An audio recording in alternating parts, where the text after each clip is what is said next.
Hello students. We were studying about anti-thyroid drugs और anti-thyroid drugs के बारे में हमने कवर किया था कि थायराइड से हमारे पास कौन से हार्मोन्स जो हैं वो सिक्रीट होते हैं और हमारे पास क्या एक्शन होता है, हमारे पास क्या क्या डिसऑर्डर्स होते हैं अगर हमारे पास जो थायराइड के हार्मोन्स का लेवल इंक्रीज हो जाए या डिक्रीज हो जाए। अगर हमारे पास जो हार्मोन्स है उसका लेवल डिक्रीज हो जाए तो हम सिंथेटिक हार्मोन्स देते हैं। हमने इसके बारे में कवर किया था in the first lecture of anti-thyroid drugs और इस लेक्चर के अंदर हम कवर करेंगे कि जो हाइपरथायरॉयडिज्म उसकी ट्रीटमेंट कैसे की जाती है। तो हाइपरथायरॉयडिज्म होता क्या है?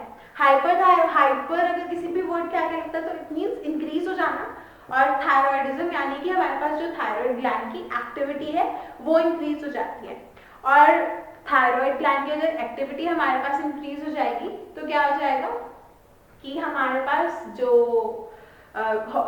हार्मोन्स थायराइड ग्लैंड से सिक्रीट हो रहे थे उनका जो अमाउंट है वो इंक्रीज हो जाएगा। तो हाइपरथायरॉयडिज्म के अंदर क्या होता है? There is increase in the amount of secretion of thyroid hormones which leads to severe diseases.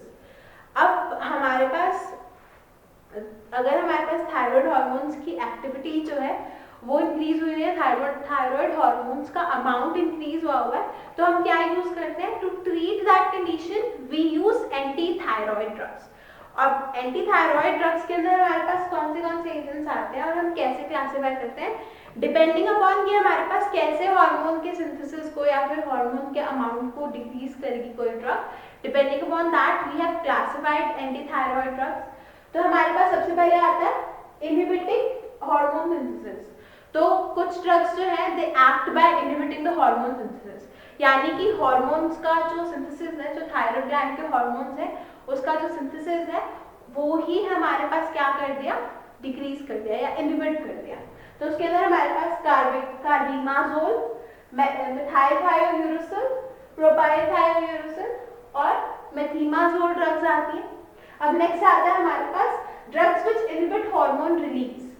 अब इनहिबिटिंग हार्मोन रिलीज के अंदर क्या होता है कि जो थायराइड है, थायराइड हार्मोन हमारे पास बन जाता है, हमारे पास सिंथेसिस हो जाता है, लेकिन उसका जो रिलीज है, उसका जो अमाउंट है बॉडी में वो हमारे पास इंक्रीज नहीं होता क्योंकि थायराइड हार्मोन जो है वो बॉडी में से रिलीज ही नहीं होता। और इसके अंदर हमारे पास कौन सी ड्रग यूज होती है? आयोडीन यूज होती है, सोडियम और पोटेशियम के आयोडाइड्स यूज होते हैं और लास्टली हमारे पास ल्यूगोल्स आयोडीन यूज होती है। अब नेक्स्ट आता है हमारे पास ऐसी ड्रग्स जो कि क्या करती है हमारे पास थायराइड टिश्यू को ही डिस्ट्रॉय करते हैं। So if a gland is over active, हमारे पास जो थायराइड ग्लैंड जो है वो ओवर एक्टिव हो जाता है और क्योंकि हमारे पास जो थायराइड ग्लैंड ओवर एक्टिव हो जाता है उसकी वजह से हमारे पास क्या होता है? हमारे पास एक्सेसिव हार्मोन सिक्रीट होते हैं। तो हम क्या कर सकते हैं? थायराइड ग्लैंड के जो टिश्यूज हैं हम उसको डिस्ट्रॉय करवा सकते हैं। उसके अंदर हमारे पास आती है रेडियो एक्टिव आयोडीन और रेडियो एक्टिव आयोडीन के हमारे पास अंदर हमारे पास जो 131, 125 और 123 हमारे पास जो आइसोटॉप्स हैं आयोडीन के वो यूज होते हैं। अब नेक्स्ट आता है हमारे पास लास्टली मिसलेनियस एजेंट्स और मिसलेनियस एजेंट्स के अंदर हमारे पास क्या क्या आता है? प्रोपानोलोल यूज होता है, आयनिक इनहिबिटर्स यूज होते हैं। तो सबसे पहले बात करते हैं हम ड्रग्स जो कि हार्मोन सिंथेसिस को इनहिबिट करती हैं। तो ये जो हमारे पास ड्रग्स हैं जो हमारे पास कार्बिमाजोल है, मिथाइलथायोयूरोसिल है, या प्रोपाइलथायोयूरोसिल है, या मेथिमाजोल है, ये सारी हमारे पास थायोयूरोसिल डेरिवेटिव्स हैं। अब जो मेथिमाजोल है और कार्बिमाजोल ड्रग है ये दोनों हमारे पास सेफ और इफेक्टिव ड्रग है इस ग्रुप की and what they act by preventing the synthesis of thyroid hormone. तो थायराइड हार्मोन का जो सिंथेसिस है उसको प्रिवेंट करती है। तो अभी ये जो ड्रग्स है अगर इसकी एडीएमयू की बात करें तो हमारे पास इसकी एब्जॉर्प्शन ऑरली होती है, मेटाबॉलिज्म लिवर में होती है और हमारे पास एक्सक्रीशन जो है वो हमारे पास यूरिन के अंदर हो जाती है। और ये जो ड्रग्स हैं कार्बिमाजोल और हमारे पास मेथिमाजोल, ये दोनों जो ड्रग्स हैं ये हमारे पास मिल्क के अंदर एंटर कर सकती हैं, जो हमारे पास प्लासेंटल बैरियर है उसको भी क्रॉस कर सकती हैं।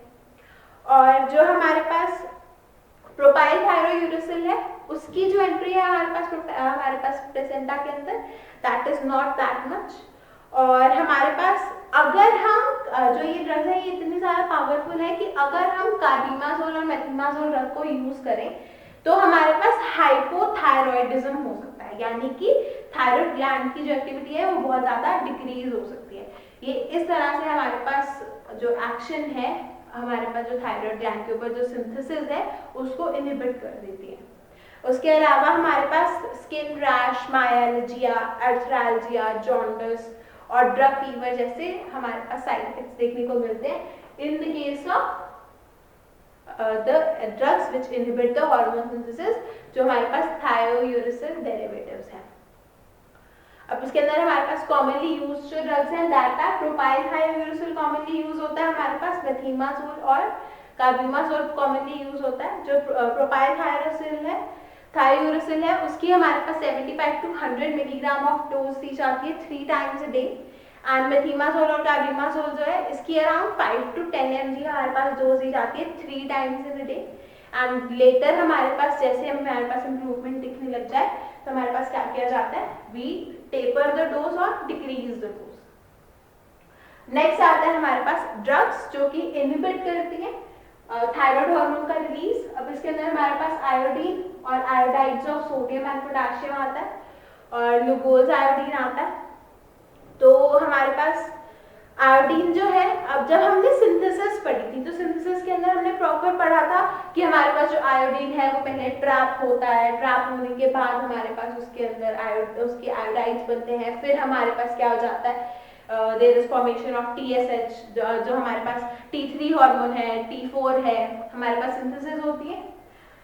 तो आयोडीन हमारे पास is very necessary for the synthesis of thyroid hormones. तो हम आयोडीन क्यों देते हैं?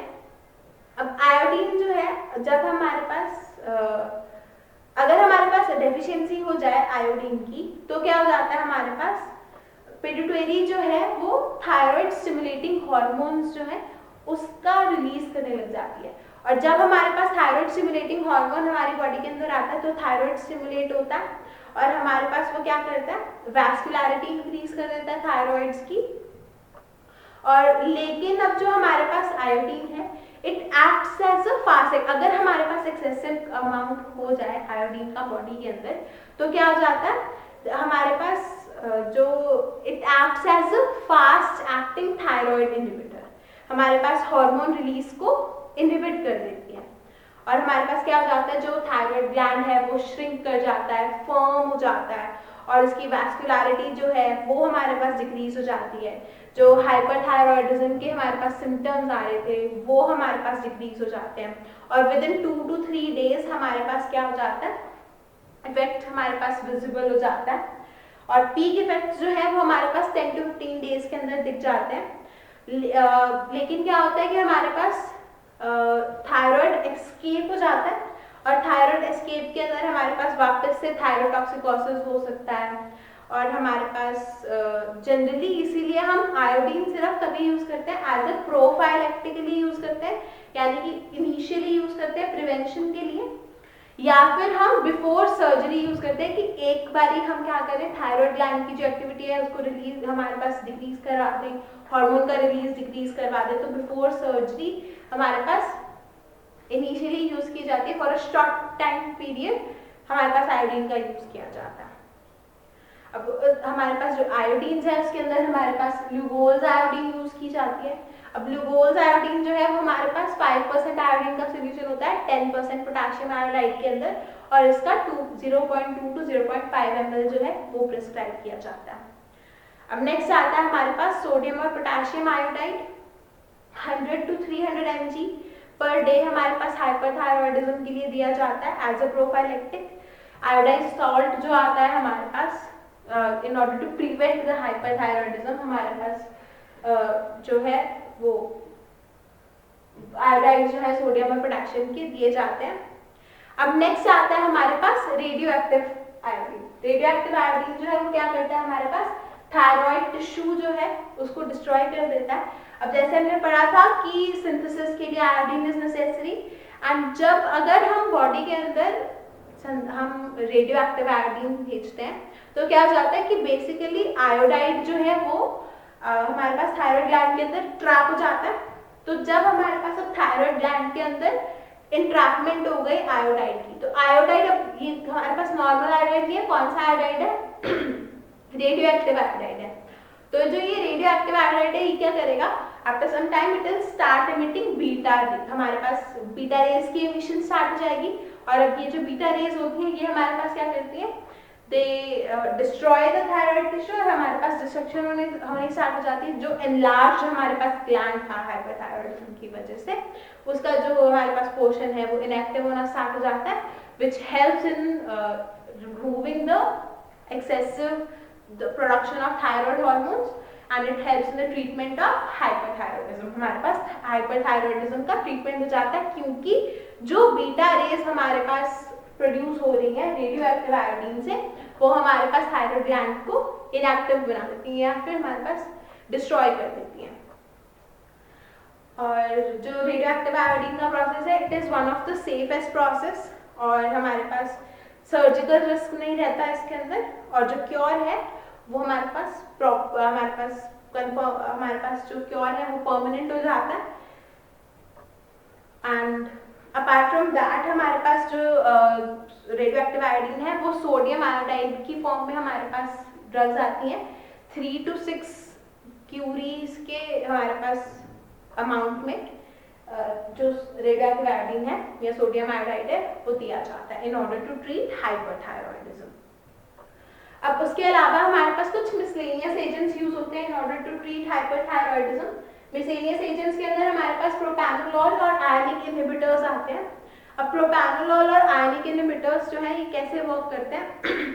सो मिसलेनियस एजेंट्स के अंदर ये हमारे पास थायराइड हार्मोन की सिक्रीशन को कुछ नहीं करते हमारे पास, लेकिन जो एक्सेसिव थायराइड होने की वजह से बॉडी के अंदर हमारे पास अदर सिम्टम्स आते हैं, जैसे हार्ट बीट इंक्रीज हो जाती है, टैकीकार्डिया हो जाता है, या फिर हमारे पास ट्रेमर्स आने लग जाते हैं, बॉडी जो है वो शेक करने लग जाती है, एक्सेसिव स्वेटिंग होनी स्टार्ट हो जाती है, और इनटॉलरेंस हो जाती है, एंजाइटी हो जाती है।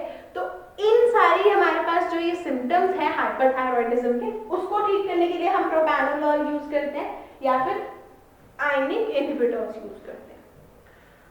So this was all about anti-thyroid drugs. अब थायराइड ग्लैंड के अंदर हमारे पास एक छोटा सा टॉपिक आता है कि apart from the thyroid hormones हमारे पास थायराइड ग्लैंड जो है वो हमारे पास कैल्सिटोनिन भी प्रोड्यूस करता है, और कैल्सिटोनिन जो है वो हमारे पास it is responsible for the absorption and for it का जो कैल्सिटोनिन है इसका रोल होता है हमारे पास एब्जॉर्प्शन के अंदर, जो हमारे पास फॉस्फेटाइंस है और जो कैल्शियम आयंस है उसके अंदर। और उस थायराइड ग्लैंड के पास हमारे पास एक पैराथायरॉइड ग्लैंड भी होता है, उससे हमारे पास पैराथायरॉइड हार्मोन रिलीज होता है। जो कैल्सिटोनिन हार्मोन होता है और जो पैराथायरॉइड हार्मोन होता है वो आपस में अपोजिट एक्शन शो करते हैं। सो विद दिस आपका जो थायराइड का पोर्शन है हॉर्मोन्स चैप्टर के अंदर वो फिनिश होता है। Thank you.